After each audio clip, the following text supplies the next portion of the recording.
Today what we're going to do is test the Federal Ammunition ShotShells. These are 22 LR number 12 bird shot.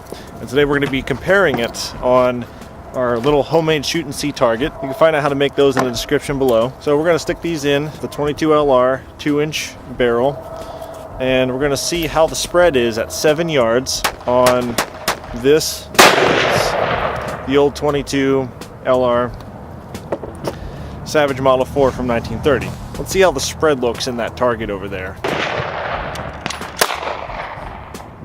That spread's kind of ridiculous, actually. The main problem here is that this is an autoloader 22, so as soon as you fire that thing, it's actually longer than it was when it went in. You can see right in there that it is stuck inside. Right, pull that sucker out of there.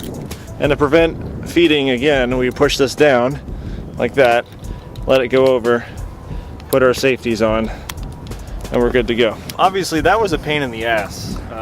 The only real way to fire these reliably is to stick it in a bolt action where you don't have to worry about the auto loading, because you're obviously going to run into a problem where if you're trying to fire that, it's going to jam up every single shot. As you can see here, this is what our target looks like.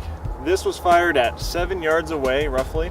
Now I'm pretty sure that a lot of these pellets actually missed the target. So this was actually probably spread a lot larger than you see here. So what we're going to do is redo that same shot with a much bigger target to see if we can get the whole amount of spread in that 7 yard distance with that 2-inch barrel. So let's go do that again.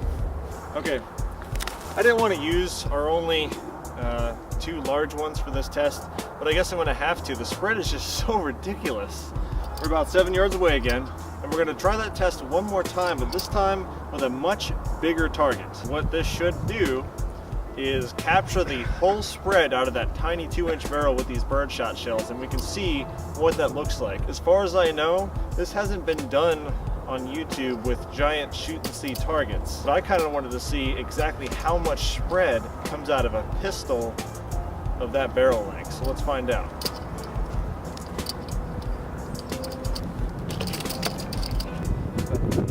Alright, we're good. Alright, so now we're going to try that again.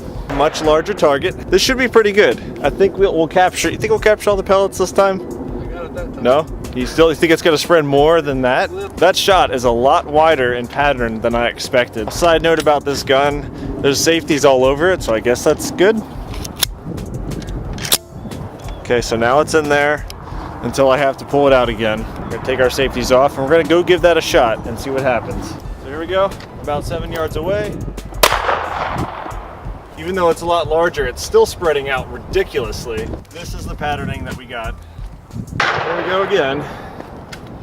Now, do not try this at home. Don't try anything you see right now at home. I'm going to very carefully push this down. Push that sucker out of there. Put that back. Let that go back forward. Let the hammer down slowly, because you're not supposed to dry fire this. And we're good to go. So now let's load the rifle up with a brand new target and see what happens then. I got the rifle. I'm going to stick a little shot shell in there. Let's find out what happens. Well, that was a lot tighter, wasn't it?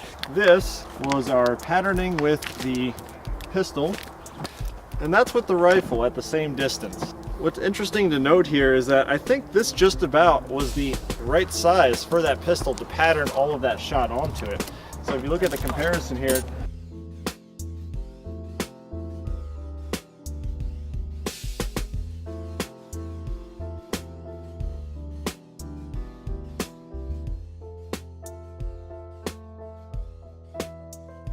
that's a pretty big difference. So now we're going to see if these shot shells can penetrate something as basic as a soda jug about 20 yards away. And we're going to try that in the pistol and the rifle and see what we get.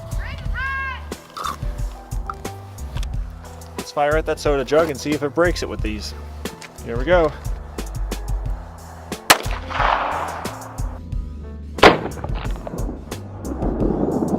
I don't see anything spraying out of it. Let's try to zoom in here. I guess not. Let's try with the rifle. Here we go.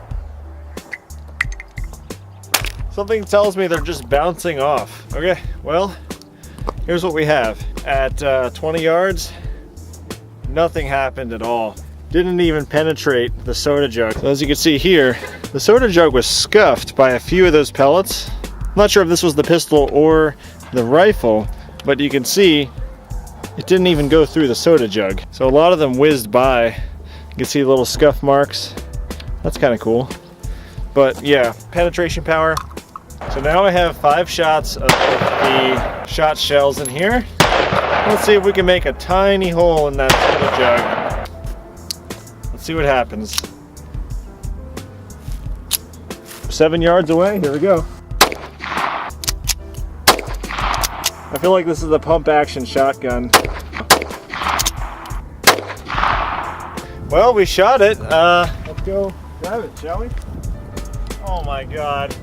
Look, it's leaking a little bit. There's tiny little micro holes. You can see, like right here, it's leaking out a little bit. So they're actually still in there. Pull this off. This is a piece of lead still wedged inside of there. It's kind of stuck. All right, well, if that says anything about the penetrating power of 22 LR number 12 birdshot shells, that's not something that you want to carry in your gun, especially since it does not cycle at all. Defensive load? Absolutely not. You're better off with segmenting hollow points from CCI, to be honest. Oh well. Oh, that about wraps that up. Let us know if you have any other ideas or any other weird ammo you want us to shoot or tests you want us to do. And let us know in the comments. Subscribe and help us spread the word about our channel. We appreciate it, guys. Thank you.